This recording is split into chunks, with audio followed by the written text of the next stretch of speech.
This is Eye on Macedonia. Hello and welcome, everyone. I'm Jim Clancy, and we're coming to you live from Skopje, the capital, right now. Behind me, you can see the Vardar River and the stone bridge. A beautiful scene here tonight. The weather has been absolutely wonderful this day. I want to take a pause for a minute, take a closer look at the capital of Macedonia. The city is home to about 700,000 people and is the country's major political, economic, and cultural center. People have been living here for at least, get this, 6,000 years. It's situated on the banks of the River Vardar, here right behind us. It's remained a major trade route for the last 2,500 years. From Roman to Byzantine and then Ottoman to Yugoslav, the occupants of this city have seen it all, and they've seen how it has affected their culture and their architecture.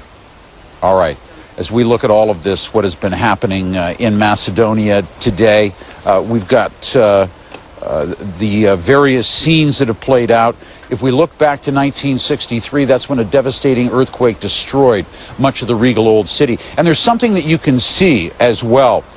The remains of a clock at the railway station show that it was stuck at 5:17. Now that's the exact time the earthquake struck. It was only last month that Macedonia celebrated some 20 years of independence from the former Yugoslavia. The independent state is leaving its mark on the world stage today. Felicia Taylor introduces us to Macedonian-born, Oscar-nominated film director Milcho Manchevski. Milcho Manchevski has lived in New York City for 25 years. He says the sights and sounds inspire him to create. It's sort of the obvious things. It's the energy.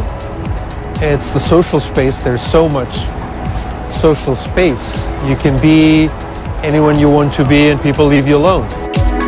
His list of works is vast, ranging from award-winning feature films, rap videos, TV shows, and even commercials about his homeland of Macedonia.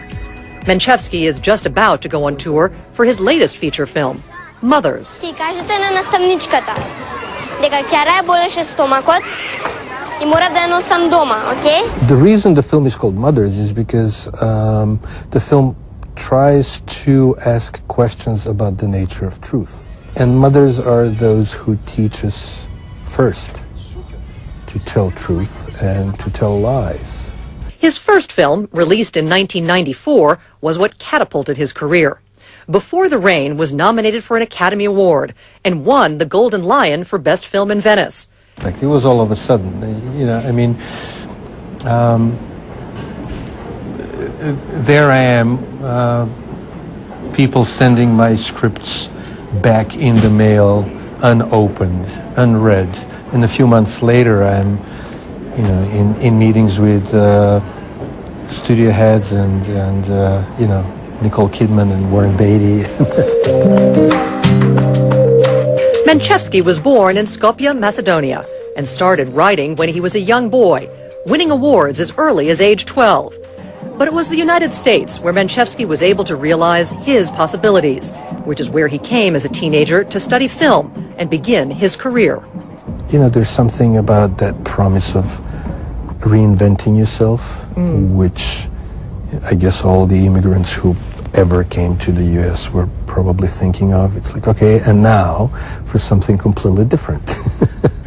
And starting over and just trying to reimagine things.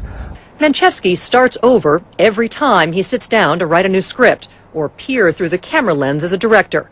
Driver, with the right hand, reach the window and open the door. And when it came to an episode of The Wire, a gritty series confronting drugs and gang warfare on HBO, he took on the project as a hired gun. When a chance to direct a rap video came his way, he embraced it, featuring a little-known band at the time called Arrested Development. They're all about community, and there's something softer and heartfelt about what they do, and I could really relate to it. So we went down to Atlanta and shot it around Atlanta. But it's Manchevski's homeland of Macedonia that remains the primary location for all of his films. I love seeing and hearing familiar things, and I think all of us do. There's something comforting about recognizing a building or a corner, about hearing a language that you haven't spoken in months, about running into someone you haven't seen since high school. So there's something beautiful about it, something very comforting and very human about it. A man who offers us his own beautiful vision of his homeland. Felicia Taylor, CNN, New York. Fascinating look at a fascinating man.